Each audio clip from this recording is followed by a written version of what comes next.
The threat of US tariffs looms over Europe. Is Poland prepared to counter them?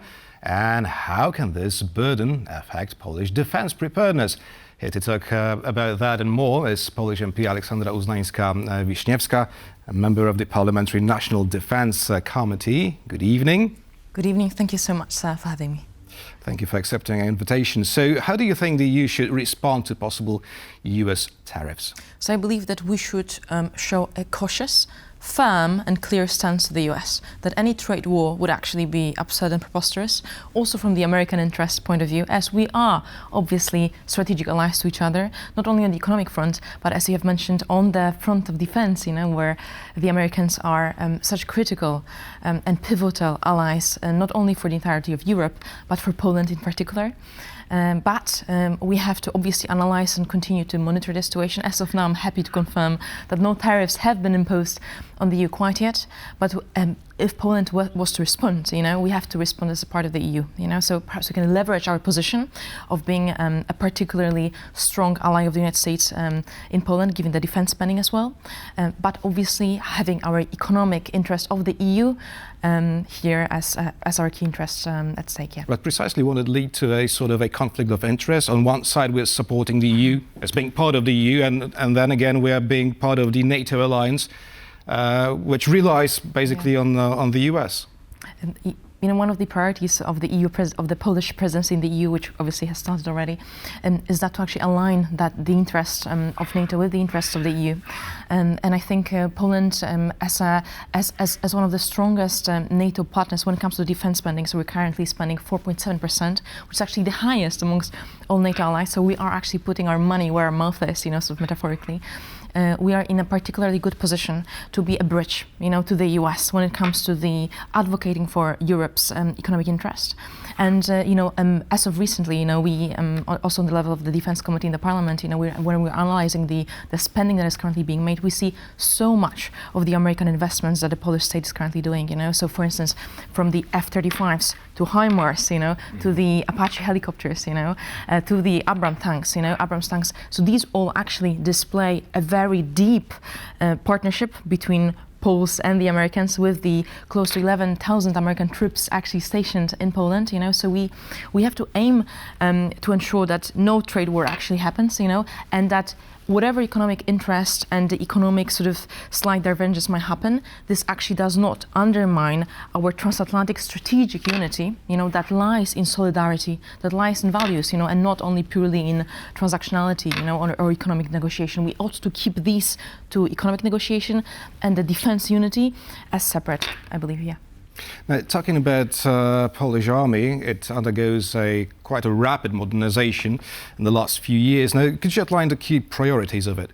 Correct. So, due to the tragedy of the war, of the Ukraine-Russia war, actually Russia-West war at present, on the level of values at least, we are learning so much from the Ukraine front, from the changing character of war. And that has led us to a series of changing priorities, One of them is really focusing on the air defense capabilities, on very, very good air defense systems. One thing that we observe, from the Ukraine front is that, there are missile attacks happening basically daily. So the war has moved, from the front line to that which can span the sky all over the country, also including the drone warfare. So we have to have a very good, sort of anti-drone warfare capabilities, but also with the changing character of war, we also see increased hybrid attacks, cybersecurity attacks, and this is very new. War in space, sort of the upcoming new NATO domain, which until now we had not sufficiently sophisticated and nuanced understanding of, So we are investing in all these new domains heavily, but also focusing on the Polish domestic industry to ensure actually that all the military spending that is being made translates into local technologies, translates into local R&D, local jobs as well, and that we can actually justify, to the Poles, that these investments being made strengthen Polish technology, science and economy in long term as well. The question is whether is it meant only to strengthen the position of Poland or the whole NATO's eastern flank? So Poland is the leader of NATO's eastern flank. So we are actually NATO's eastern flank, right? And we are so happy to see, the new NATO members, Sweden joining us. It's all great, but we have to take the position of the responsible NATO ally in the east. And also, I think this perhaps might be, slightly daring to say, but I hope that, when we think of the future of the Polish army, we will at some point stop thinking of if the allies are always going to come to respond, which of course, looking at the Article 5 of NATO, they ought to, but also looking at, okay, how do we build our Polish power, superpower one day, hopefully, so that we are as independent as possible. Mm-hmm. You touched upon the topic of hybrid warfare, and to counter the alleged hybrid Russian operations in the Baltic Sea, there's this Baltic Sentry initiative. So what capabilities or resources do you believe the Baltic Sentry should have? So very strong intelligence sharing, so we need to learn how do we actually communicate between one another, how do we analyze the hybrid threats that are currently happening on the Baltic Sea. It's been such fantastic news, to hear about the establishment of such initiative, and since then I had actually filed a direct inquiry to the Ministry of Defense, available online, on the parliamentary website, where you can see that, I'm actually advocating, to use this opportunity of creation of the Baltic Sentry Force to actually modernize the entire naval force of Poland, but also we have to focus on the very strong interoperability of our armies, and given the fact that we have this sort of geographical depth in Poland, we can actually use our land, to station allied forces in the future on the level of the Baltic Sea, of course. Yeah. Right. In 2024, Poland announced the East Shield program. How is it progressing?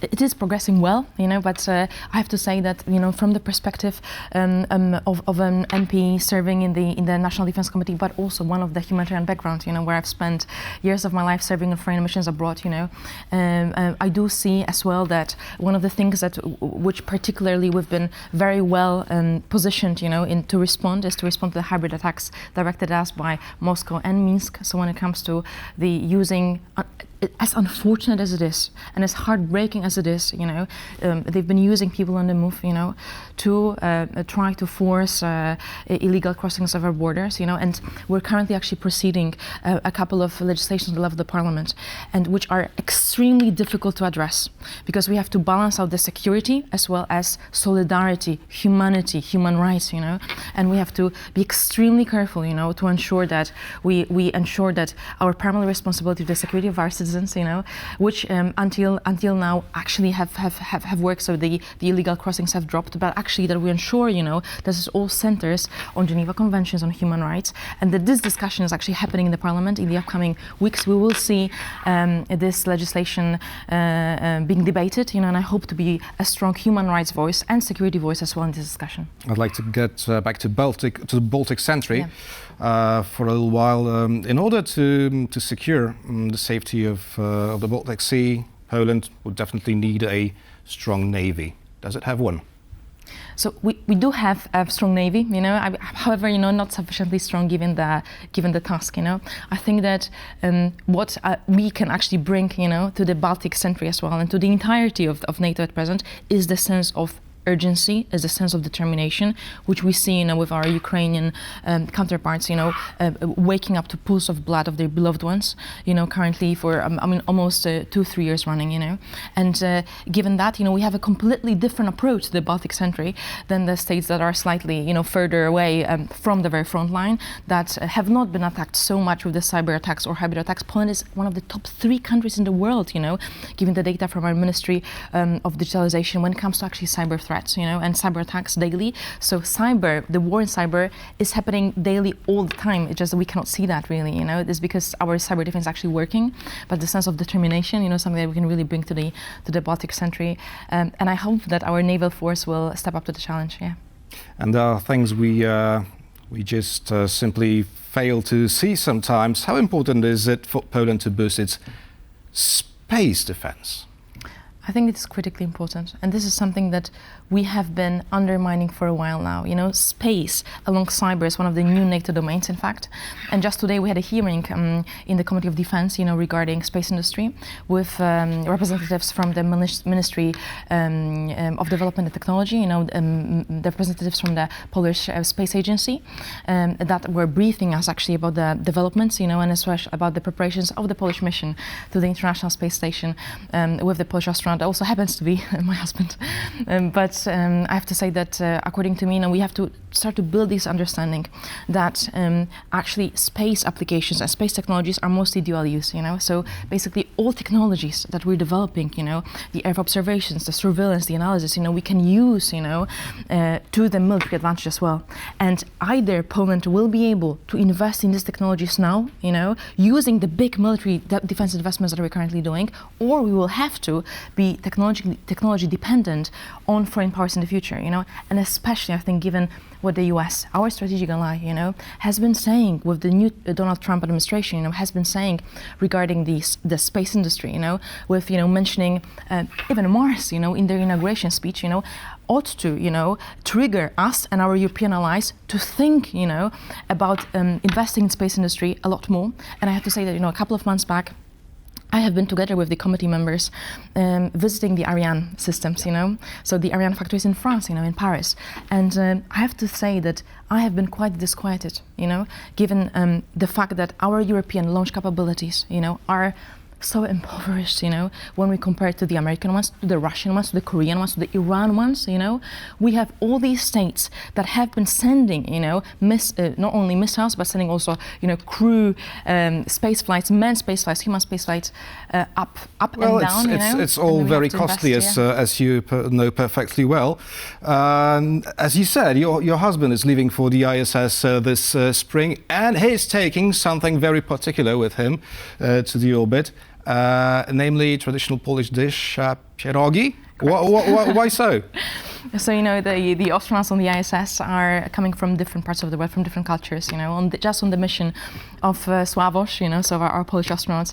And there is an American commander, Peggy Whitson, and there is a Hungarian astronaut, an astronaut from India, and they're all taking some traditional sort of cuisine, which obviously has to be adjusted, you know, to that of space, you know, and Sławosz has been working together with Lio Foods, so with the Polish company, you know, for a while now on a particular technology, you know, that would allow him to recreate Polish pierogi using water, of course, in space, and as a small symbol of Poland. But he's taking also a flag originally used by General Mirosław Hermaszewski, so the first Polish cosmonaut at the time, cosmonaut of the USSR, astronauts sort of in the Western democratic world, and a couple of symbols of Chopin, of Wisława Szymborska, you know, and as a Pole, you know, we all I hope we can all, you know, follow the mission, and we can all be moved and proud, and also translate the results of the mission in the future into tangible investments in our science, technology and defense.